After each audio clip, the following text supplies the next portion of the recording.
A nossa página Estação da Luz, desde 2018, está no ar, reproduzindo programas espíritas. Inicialmente, nós reproduzimos todas as obras da codificação. Depois, livros suplementares, palestras, textos, vídeos e etc. E, ultimamente, nós estamos reproduzindo os programas da Web Rádio Cristo Consolador de São Paulo e da Web Rádio Estação da Luz de Natal. Qual é o propósito? Divulgar a doutrina espírita. Reunimos aqui aquele acervo que atende às suas necessidades. E convidamos você para esse programa que eu considero imperdível. Programa Espírita à Luz de Jesus no Lar, com Regina Ramos, na Web Rádio Cristo Consolador. Venha conosco.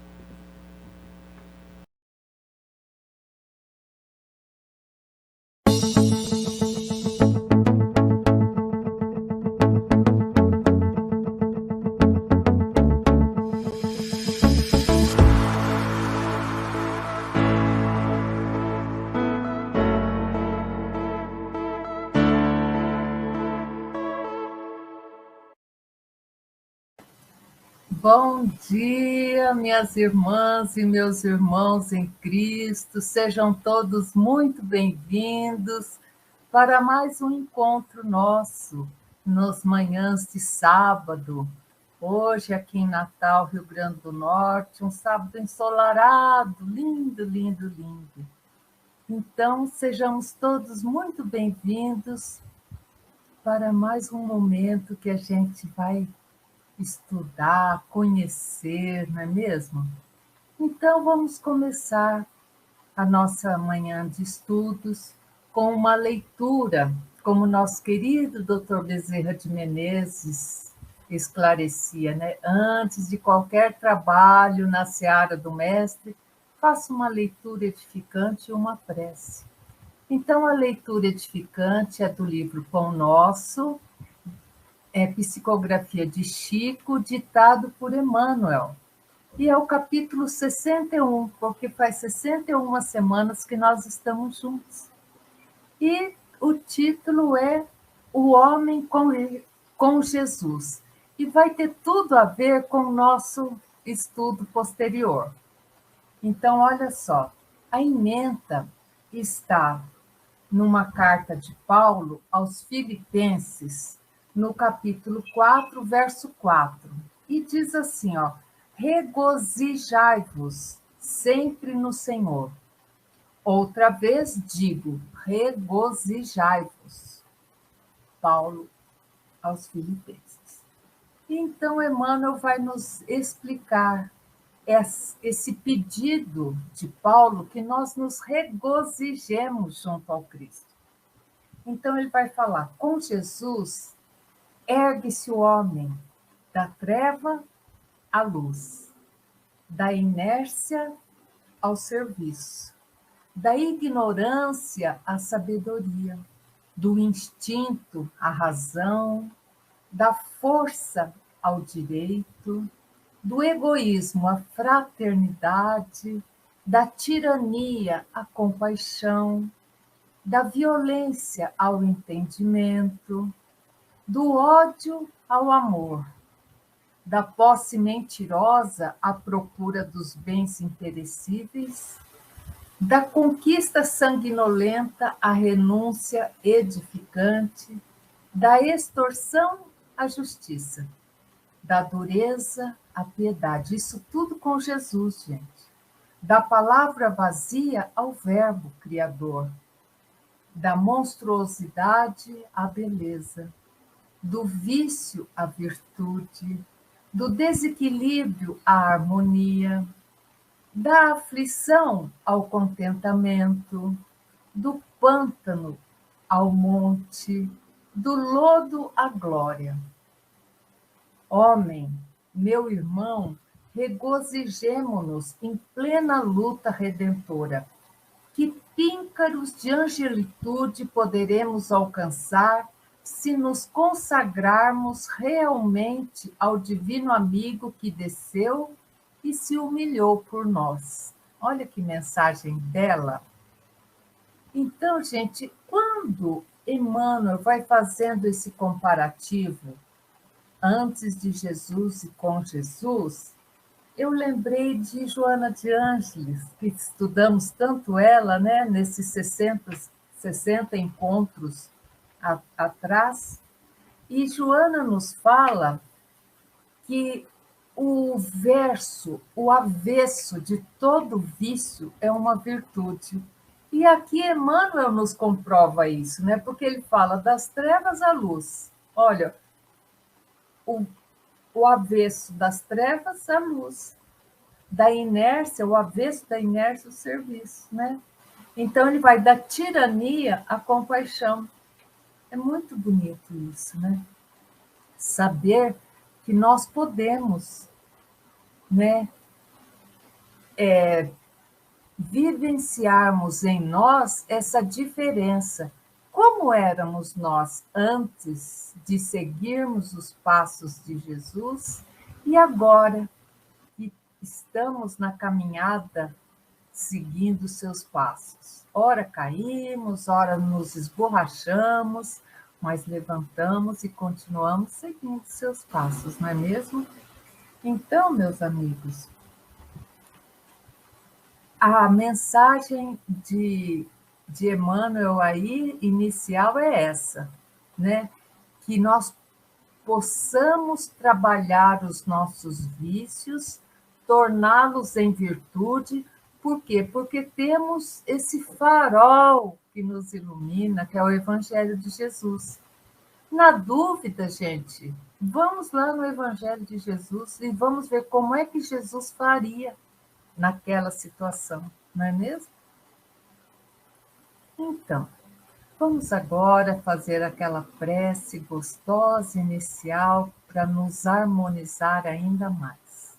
E vamos dizer: Pai de infinita bondade, graças vos damos, Criador, pelo dom da visão, da fala, da inteligência que nos proporciona estarmos refletindo nesta manhã sobre os ensinamentos de teu Filho.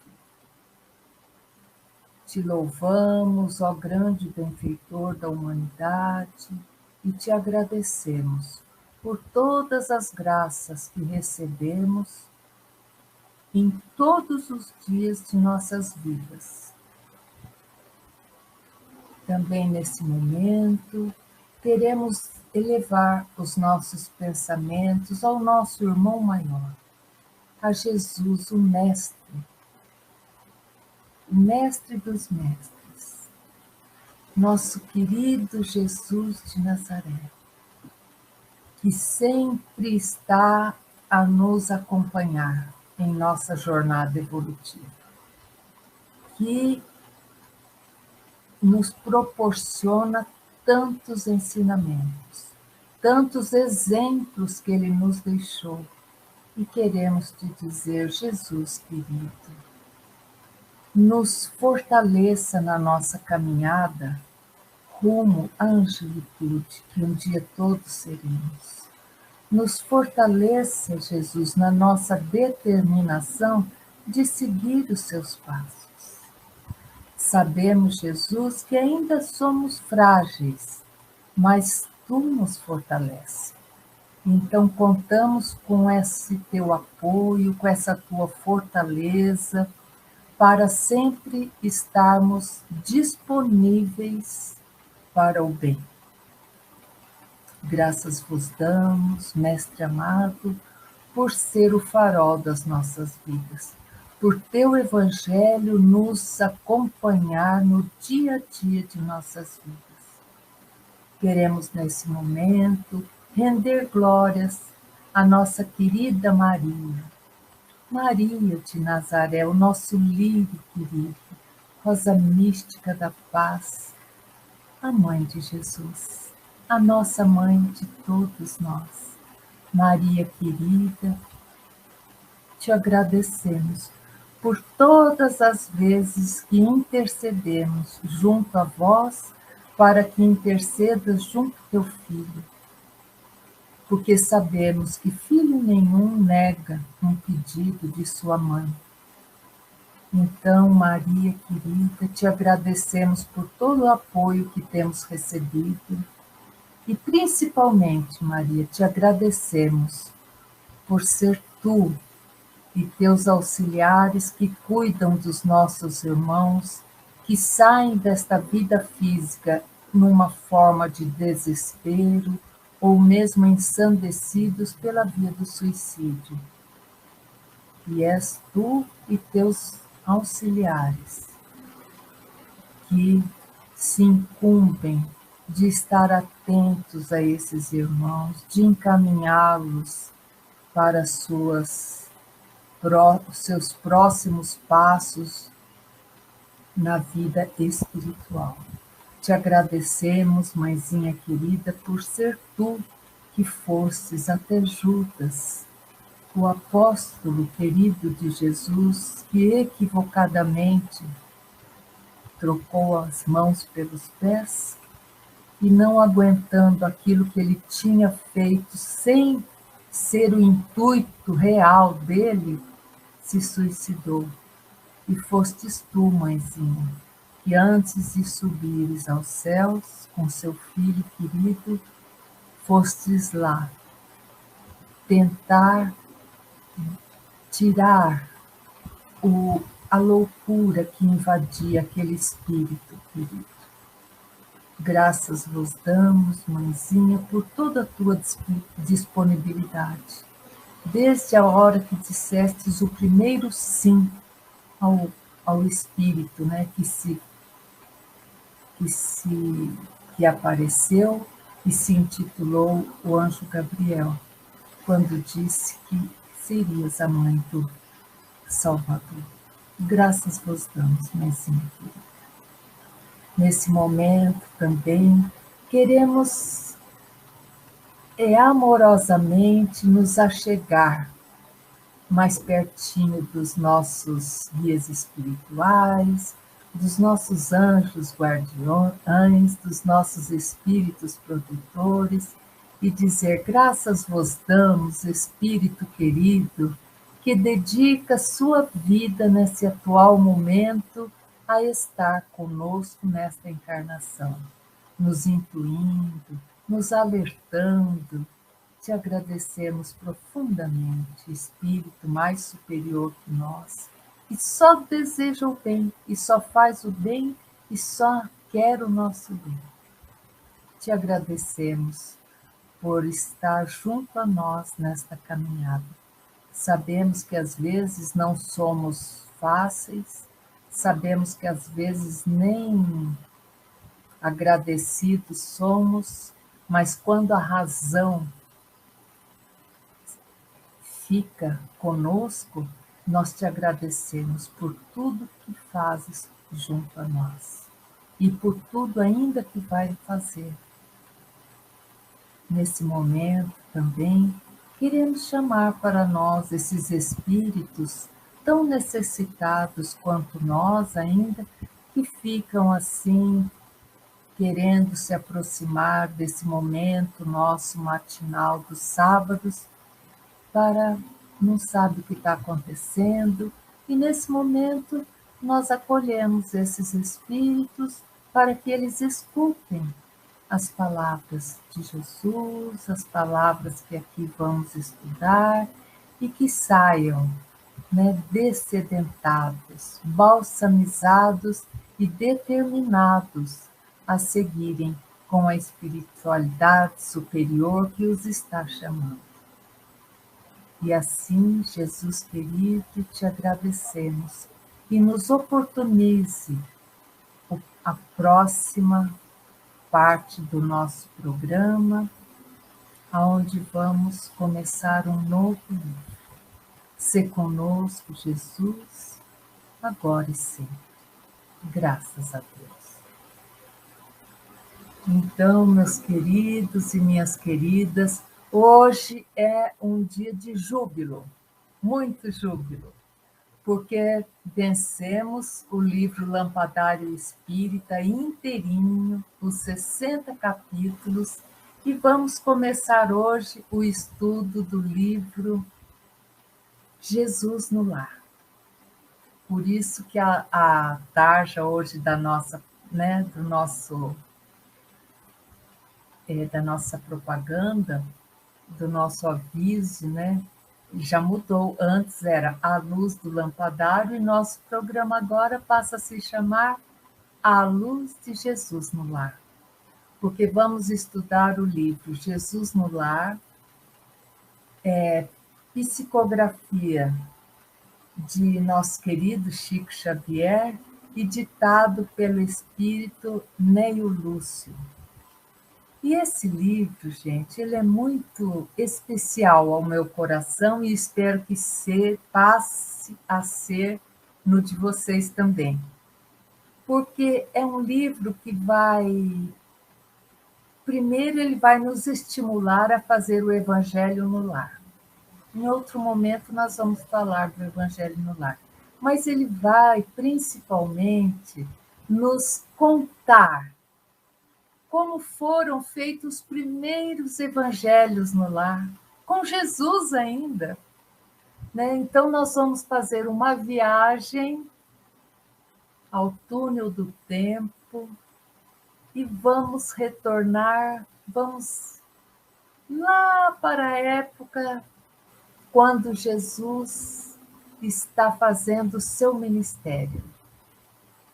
E vamos relembrar aonde foram feitas esses primeiros evangelhos no lar, essas primeiras reuniões de Jesus com os seus mais íntimos, seus apóstolos, seus discípulos e quem fosse chegando.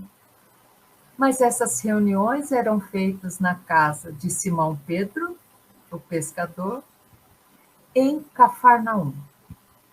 E vamos, né, para nós nos situarmos, para a gente poder fazer essa viagem ao túnel do tempo, nós vamos falar um pouquinho sobre Cafarnaum, né?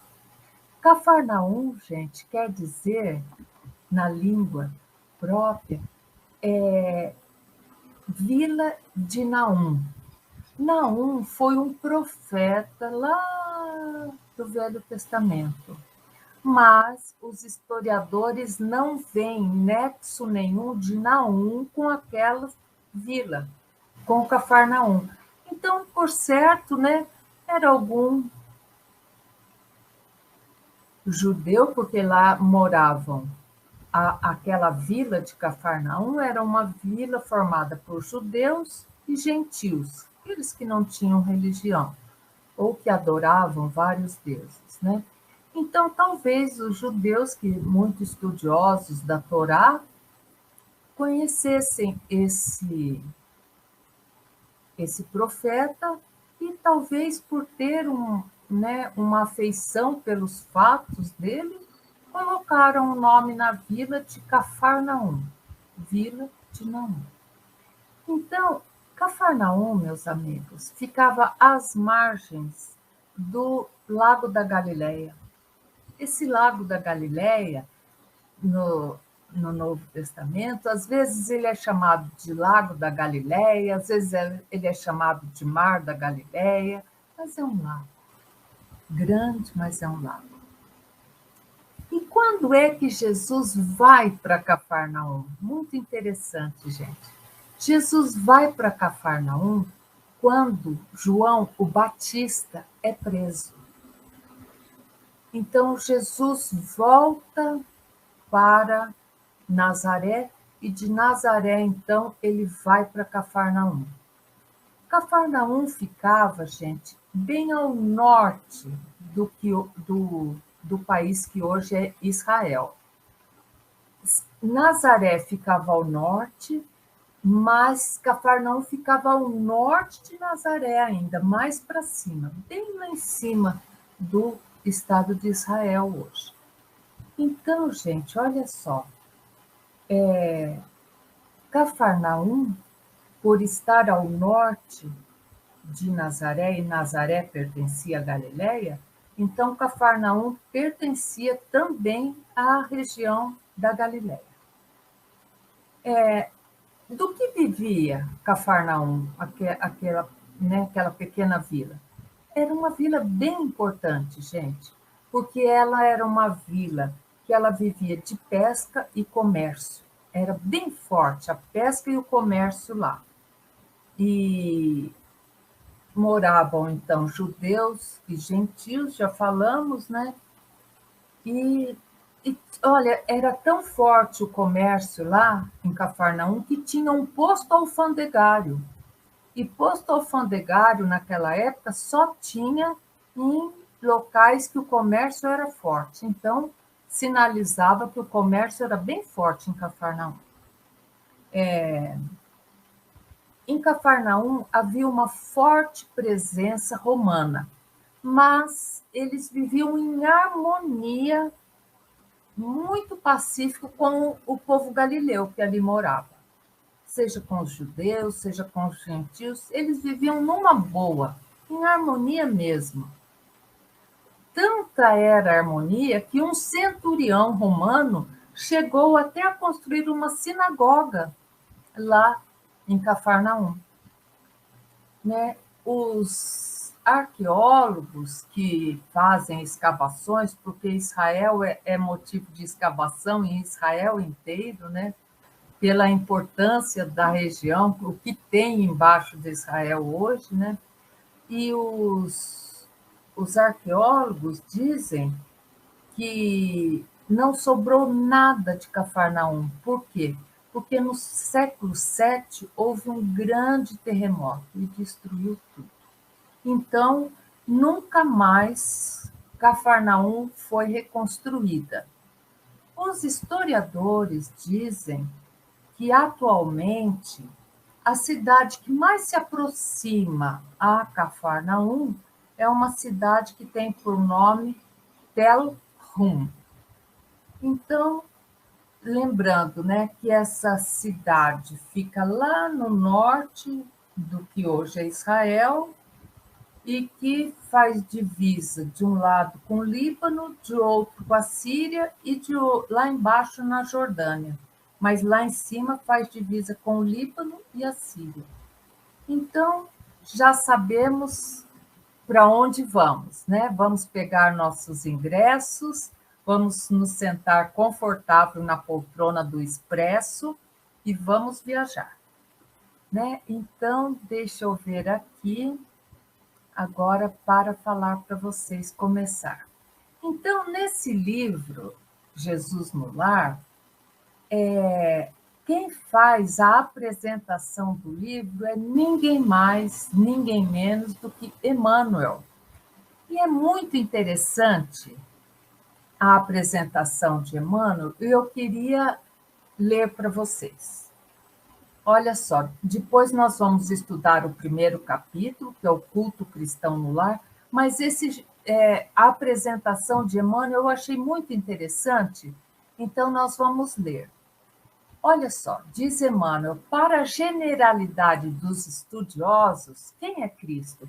O Cristo permanece tão somente situado na história, modificando o curso dos acontecimentos políticos no mundo. Antes de Cristo, né? Depois de Cristo. Para a maioria dos teólogos, né, Cristo é simples objeto de estudo nas letras sagradas, imprimindo novo rumo às interpretações da fé. Cristo, para os filósofos, é o centro de polêmicas infindáveis. E para a multidão dos crentes inertes, né? Então, por vezes, nós somos crentes inertes. Crente aqui no sentido de que crê em Jesus. Crentes inertes é o benfeitor providencial apenas nas crises inquietantes da vida em comum. Olha só. Mas aí Emmanuel vai falar, todavia, quando o homem percebe a grandeza da boa nova, do Evangelho de Jesus, compreende que o Mestre não é apenas o reformador da civilização, não é apenas o legislador da crença, não é apenas o condutor do raciocínio ou o doador de facilidades terrestres, né? Jesus não é aquele que fica com uma varinha mágica atendendo todos os nossos pedidos. Mas também, acima de tudo, Jesus é o renovador da vida de cada um de nós. Olha que lindo, gente. Quando nós conseguimos atingir esse ápice do entendimento, a criatura ama o templo que lhe orienta o modo de ser. Quer dizer, nós amamos os nossos templos religiosos que nós frequentamos, contudo, não se restringe às reuniões convencionais para as manifestações adorativas, e sim traz o amigo celeste no santuário familiar, onde Jesus então passa a controlar as paixões, a corrigir as maneiras e a inspirar as palavras. Olha o que Jesus faz na nossa casa, gente. Habilitando o aprendiz a traduzir-lhes os ensinamentos eternos através de ações vivas, com as quais espera o Senhor estender o divino reinado da paz e do amor sobre a terra. Quando o evangelho penetra o lar, o coração abre mais facilmente a porta ao Mestre Divino. Olha, gente, Emmanuel que está nos afiançando isso. Quando o evangelho penetra o nosso lar, o nosso coração se abre mais facilmente a porta ao Mestre Divino. Neio Lúcio, o espírito que dita esta obra, conhece essa verdade profunda e consagra aos discípulos novos algumas das lições do Senhor no círculo mais íntimo dos apóstolos e seguidores lá da primeira hora. Hoje, que quase 20 séculos já são decorridos sob as primícias da Boa Nova, o domicílio de Simão Pedro se transformou no mundo inteiro. Jesus continua falando aos companheiros de todas as latitudes, que a sua voz incisiva e doce possa gravar no livro de nossa alma a lição renovadora de que carecemos à frente do porvir, convertendo-nos em semeadores ativos de seu infinito amor. É a felicidade maior a que podemos aspirar. Emmanuel ditou isso para Chico Xavier em Pedro Leopoldo em 3 de outubro de 1949, que foi quando Emmanuel recebeu essas páginas do espírito Neio Lúcio. Então, meus amigos, sem maiores delongas, vamos começar o primeiro capítulo do culto cristão no lar. Então, nós já fizemos a viagem até Cafarnaum, entremos agora na casa de Simão Pedro, nos assentemos na sua cozinha e vamos entender como acontecia Jesus falando das boa nova para os seus apóstolos. E Neio Lúcio começa o seguinte: povoara-se o firmamento de estrelas, dentro da noite prateada de luar, quando o Senhor, instalado provisoriamente em casa de Pedro, tomou os sagrados escritos e, como se quisesse imprimir novo rumo à conversação que se fizera improdutiva e menos edificante, falou com bondade. Aqui Jesus já nos dá a primeira lição, meus amigos, né?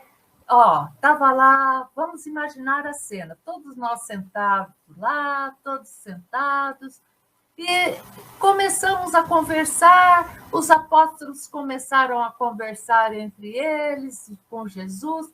Daqui a pouco a conversa vai ficando improdutiva, menos edificante. Então aqui Jesus já nos alerta o poder da fala, que da nossa boca só saiam palavras produtivas e edificantes. Então, quando Jesus percebeu que os apóstolos começavam a A conversa já estava mais improdutiva, já não estava edificante. Ele falou com bondade. Olha só a intercessão que Jesus vai fazer, gente. Como nós temos muito a aprender com esse espírito de luz. E ele vai falar: Simão, que faz o pescador quando se dirige para o mercado com os frutos de cada dia? Os frutos aqui no sentido da pesca, né? Que faz o pescador quando se dirige? Quer dizer, ele acabou de sair do lago, né? Pescaram, e aí estavam dias de madrugada pescando, aí amanheceu o dia, a pesca terminou, e aí Jesus pergunta: Simão, o que faz o pescador quando se dirige para o mercado com os frutos, né, de cada dia, com a pesca? O apóstolo pensou alguns minutos e respondeu hesitante: Mestre, naturalmente escolhemos os peixes melhores. Melhores. Ninguém compra os resíduos da pesca. Então, todos os pescadores e todas as famílias dos pescadores sabem que os peixes melhor que são pescados vão para vender, porque é disso que aquela família vive. Então, a família fica com os peixes menores para o seu comer do dia a dia, né? Então, Jesus sorriu com a resposta de acertada de Pedro e perguntou de novo: e o oleiro? Oleiro é aquele que faz tijolos, faz telhas, né? Que mexe com barro. E ele perguntou: e o oleiro? Que faz para atender a tarefa a que se propõe? Então vejam só como Jesus ia dando exemplos para que os apóstolos entendessem com mais claridade onde ele queria chegar. Aí Simão Pedro respondeu: certamente, Senhor, redarguiu o pescador intrigado. Modela o barro, imprimindo-lhe a forma que deseja, né? Então, vejam só. Pedro falou que o oleiro, né, ele vai imprimir, ele vai modelar o barro, né, vai botar a água necessária ali naquela terra, né, naquela argila, e vai imprimir a forma que deseja. Se é a telha, ele vai imprimir a forma da telha. Se é o tijolo, ele vai imprimir a forma do tijolo. O amigo celeste, de olhar compassivo e figurante, insistiu: e como procede o carpinteiro para alcançar o trabalho que pretende? Né? Aí Simão Pedro, né, o interlocutor, muito simples, informou sem vacilar: lavrará a madeira, usará a enxó e o serrote, o martelo e o formão. De outro modo, não aperfeiçoará a peça bruta. Então, Simão vai falar coisas que ele sabia da marcenaria, do carpinteiro. Então, ele vai falar que primeiro o carpinteiro vai lavrar a peça, a madeira. O que é lavrar? Vai tirar a casca da árvore, vai lapidar bem direitinho, né? Aí, e para isso ele vai usar o quê? O enxó, que é aquela, né, ferramenta que vai aparando as lascas da madeira. E aí ele vai usar o serrote para serrar, o martelo, o formão, e vai dando a forma na madeira para aperfeiçoar a peça bruta. Olha só. Então, vocês percebem, meus irmãos, que Jesus falava de tudo aquilo que aquela plateia entendia: pesca, carpintaria e oleiro, que era o que tinha em toda a aldeia. Em toda a aldeia tinha uma olaria, tinha os pescadores, as aldeias que estavam à beira do lago, e tinha os marceneiros, que eram que faziam os móveis para as pessoas, né? As tigelas, as mesas, né? Os barcos, né? Então, Calou-se Jesus por alguns instantes e aduziu. Olha só a lição que vem agora, gente. Aí Jesus vai falar.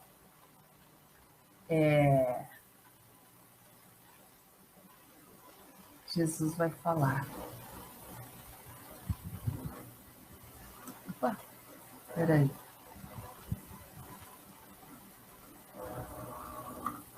Saiu do lugar aqui. Aí. Calou-se Jesus por alguns instantes e aduziu. Assim também é o lar diante do mundo. Olha só, então Jesus falou todos aqueles exemplos para chegar no lar. Assim também é o lar diante do mundo. O berço doméstico é a primeira escola e o primeiro templo da alma. Olha que lindo, né? Então, o lar é o berço doméstico é a primeira escola, o primeiro templo da alma. Por que o primeiro templo da alma?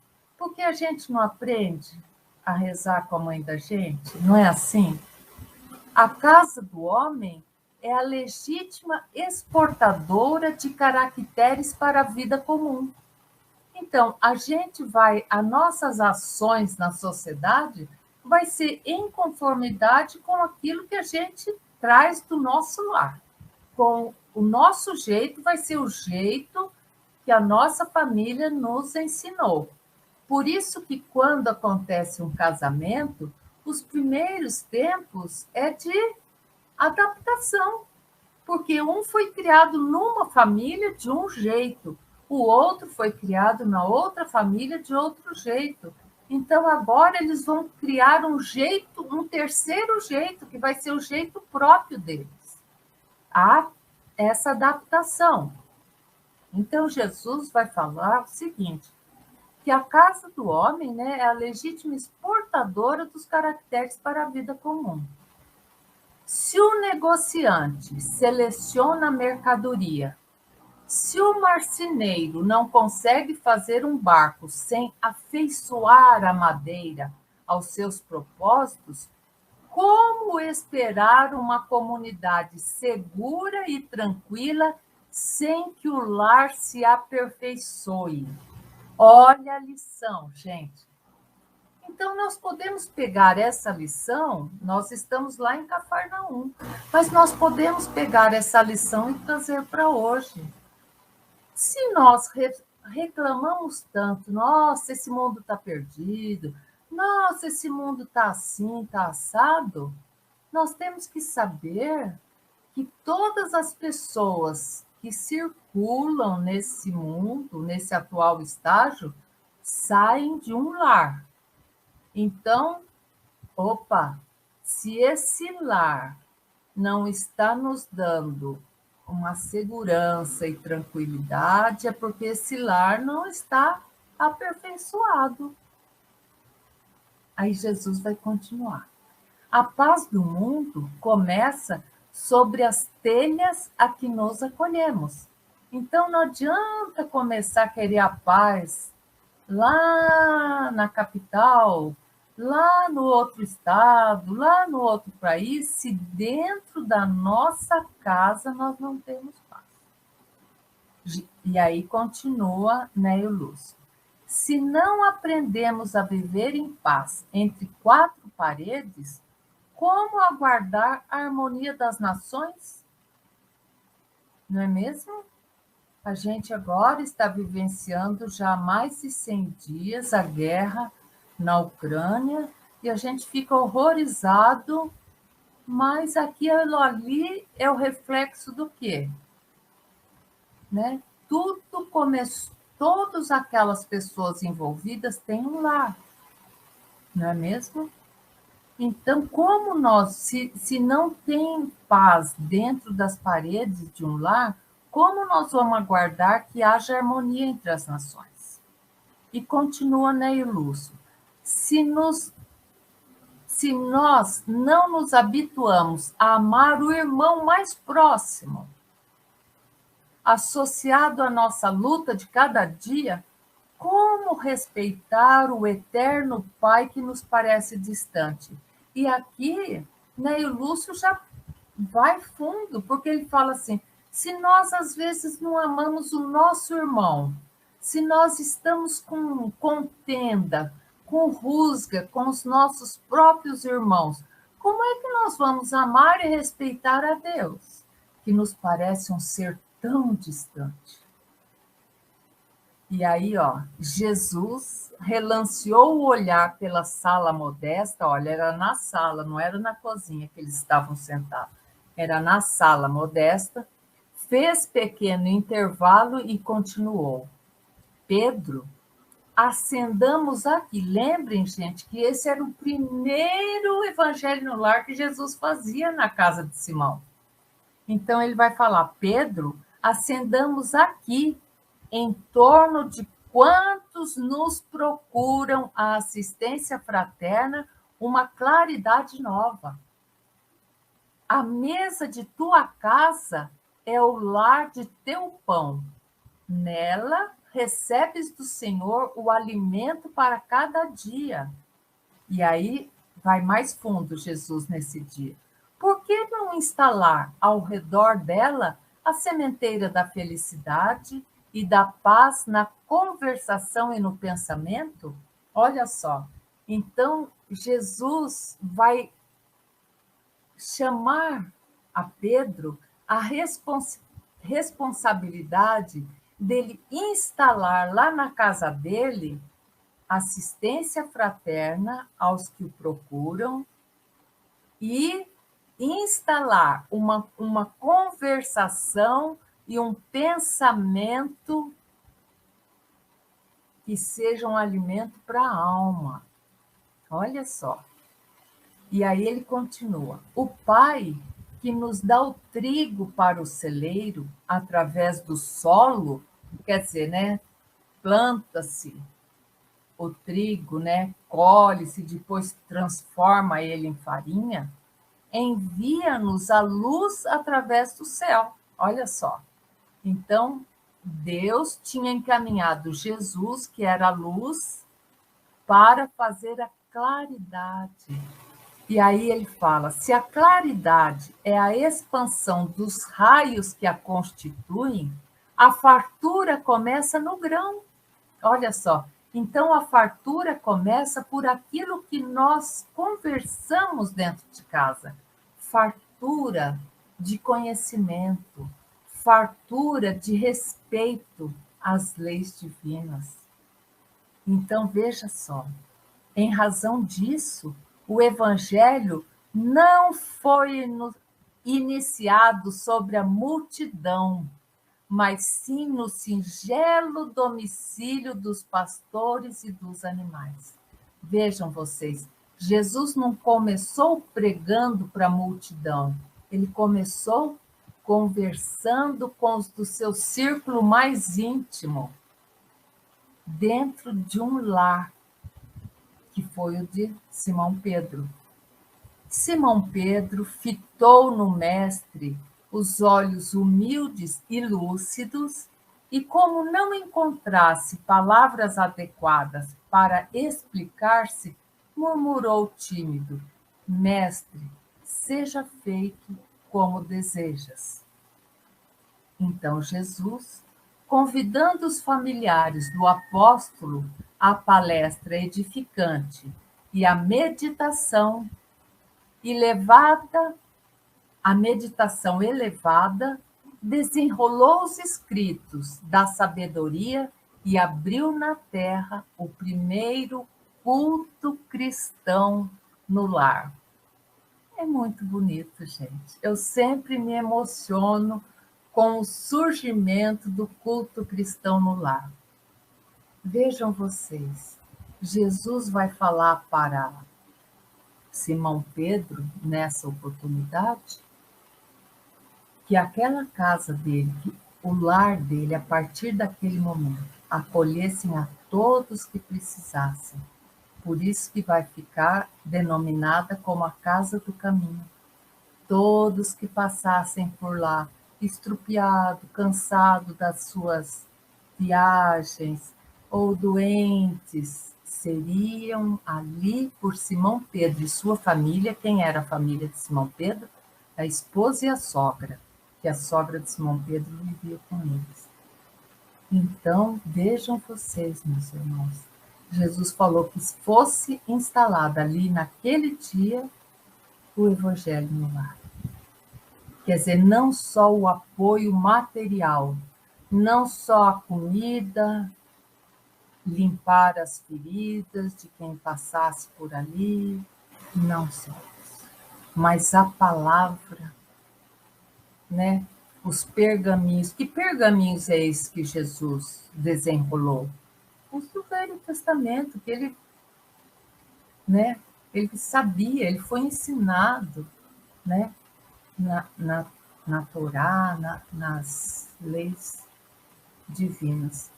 Então, meus amigos, Jesus, quando incentiva para Pedro que abra a casa dele àqueles que necessitem da ajuda material, de uma comida, de um cuidado médico, de uma cama para descansar, ele também fala da necessidade de dar conhecimento. A importância do conhecimento das leis divinas. Então, meus irmãos, essa é a grande mensagem da manhã de hoje. E agora nós vamos falar um pouquinho sobre o Evangelho no lar. Muitos de nós que estamos assistindo, acompanhando, já fazem, mas alguns ainda não tiveram a oportunidade de fazer. O que é o Evangelho no lar? O Evangelho no lar, meus irmãos, é um acordo que nós fazemos com a espiritualidade amiga de todas as semanas, pelo menos uma vez na semana, nós nos reunirmos em família e, se alguém estiver nos visitando, a gente convida a pessoa também. Se a pessoa quiser participar, ótimo. Se não quiser, aquele momento nós vamos combinar um dia da semana e um horário. Tipo, o Evangelho no Lar vai ser toda segunda-feira, 8 horas da noite. Então, toda segunda-feira, 8 horas da noite, faça chuva, faça sol, esteja gente em casa ou não esteja gente em casa, nós vamos fazer o Evangelho no Lar. Então, é aquele dia que a gente já vai, vamos imaginar, o dia que a gente vai receber visita. A gente sabe, né, que vai chegar uma prima da gente, lá de outro estado, vai visitar a nossa casa. Olha que delícia. O que a gente faz? Faz uma faxina, né? A gente faz uma faxina por quê? A gente quer que a prima da gente se sinta bem na nossa casa. A gente troca lençol das camas, né? Troca as toalhinhas. A gente deixa a casa da gente cheirosa, gostosa, limpinha. Leva o lixo para a lixeira, deixa sem lixo a casa. Tudo delícia. Para quê? Para receber uma visita, não é mesmo? Assim deve ser o dia do Evangelho no Lar. A gente dá uma limpeza na nossa casa. A gente tira o lixo do banheiro, tira o lixo da cozinha, leva o lixo para fora, para a casa de lixo. A gente põe o lixo para fora, né? Troca aquela toalha da mesa, põe uma toalha limpinha. Puxa, porque nós vamos receber quem? Nós vamos trazer quem no Evangelho no Lar? Jesus, a espiritualidade amiga. Pense, se a gente já faz isso tudo, quando chega uma visita de uma prima da gente, imagina quando vem Jesus, que a gente marca um compromisso ali. Toda segunda, 8 horas da noite, Evangelho no Lar. Pensa um pouco, coisa boa. Então a gente deixa bonito, gente. Se a gente tem ali na entrada, mesmo que seja uma florzinha daquela do mato, a gente põe um vasinho, poxa, para receber Jesus, né? Aí a gente pega uma água, vê quantas pessoas tem, a gente põe quantos copos, põe água nos copos. Por quê? Água. Porque durante as nossas preces, a espiritualidade vai fluidificar essa água. Pode falar fluidificar, pode falar magnetizar, pode falar benzer. Já está comprovado pegar uma água sem fluidificar e uma água depois de fluidificada. E as moléculas se alteram, gente. Olha só, a ciência comprovando. Então, a gente pede ali naquele momento que a espiritualidade amiga fluidifique aquela água para que no copo de cada um tenha uns bálsamos salutares que cada um daquelas pessoas da nossa casa precisa. E aí, a gente pega e vai abrir um livro tipo Pão Nosso. Fazemos uma leitura inicial, igual fazemos aqui no nosso programa. Vamos supor que tenha um dia que só esteja uma pessoa na casa. Ah, mas eu vou fazer o Evangelho no Lar sozinha. Opa, sozinha como? Não está aí com o teu anjo da guarda do lado, a espiritualidade amiga que você convidou, chegando. Sozinha? Não, sozinha tinha encarnado. Mas aí nós vamos fazer a leitura assim, em voz audível. Por quê? Porque a gente não pode só pegar o livro e ler com os olhos no Evangelho no Lar. Porque quando a gente está em preces, às vezes os espíritos se aproximam. Nós estamos rodeados de espíritos, né?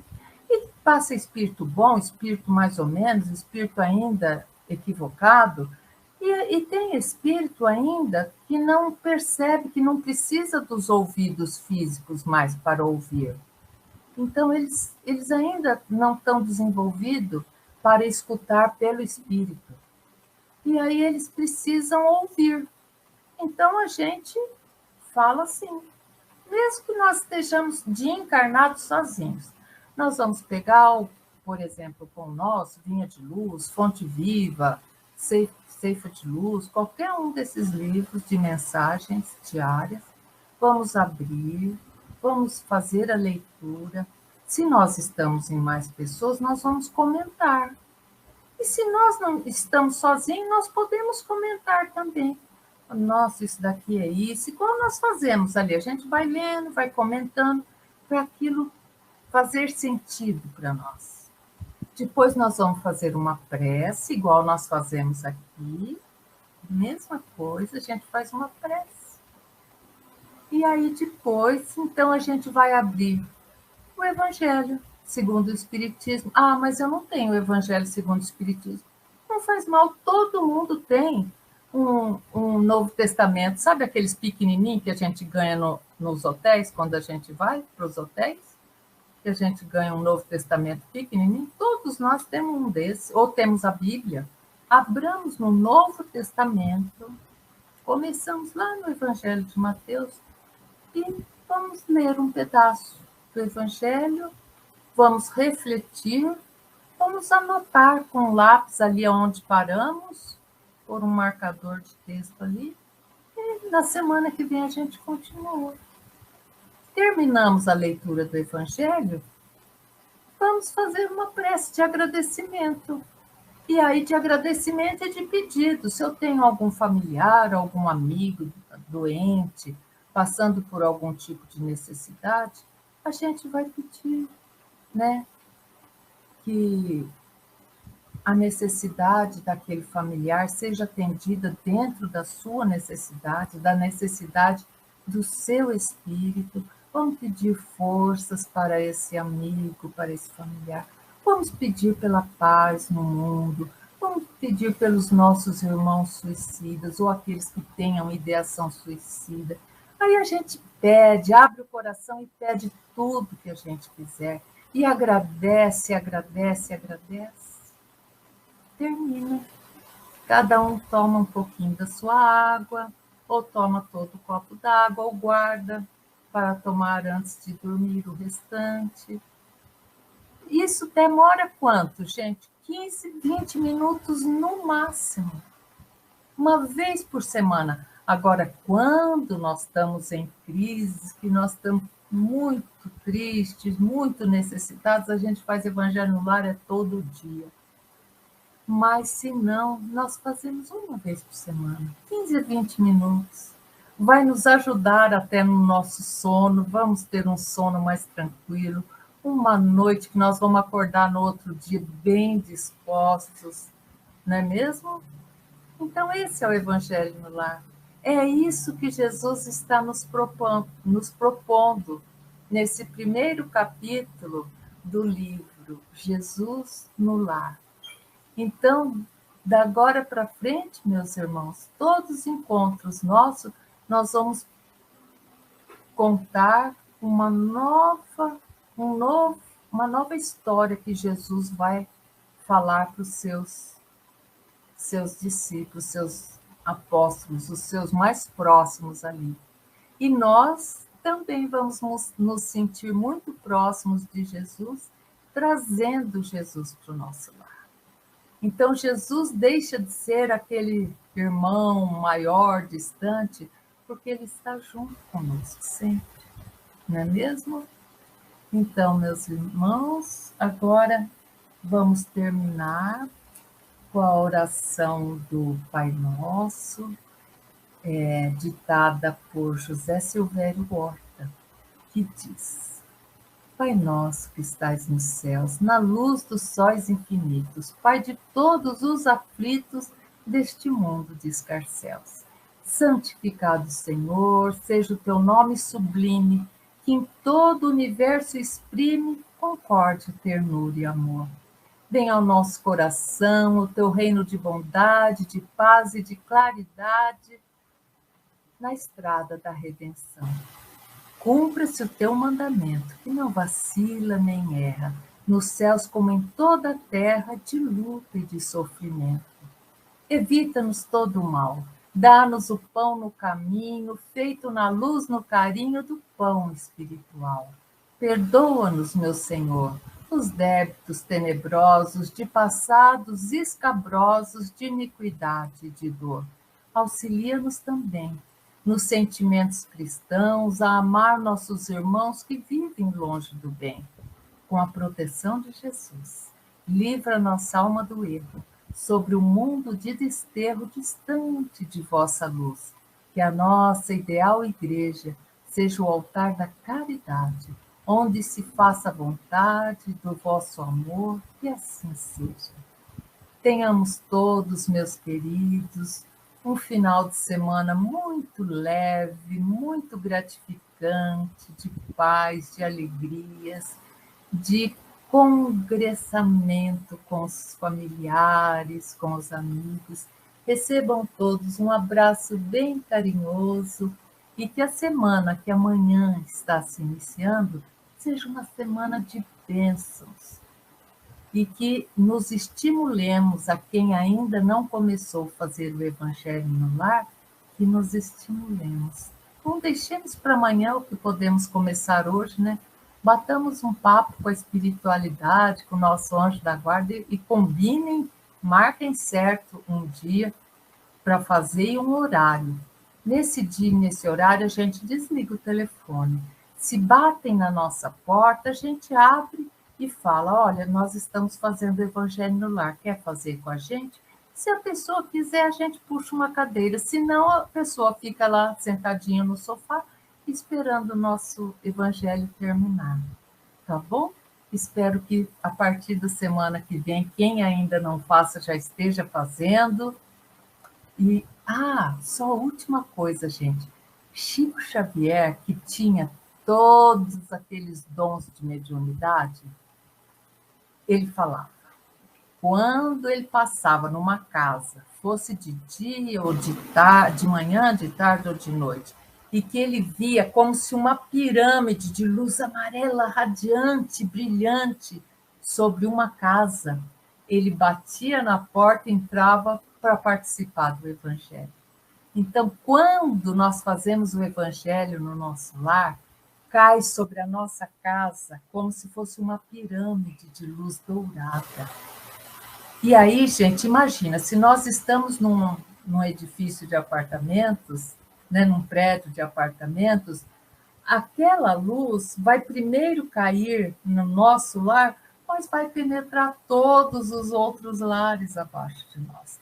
Na nossa casa, vai penetrar no nosso jardim, no nosso quintal, na parte da casa dos outros. Então, evangelho no lar é luz, é força. Gente, é muito diferente o antes e o depois do evangelho no lar. Um grande abraço e fiquem com Deus, meus irmãos.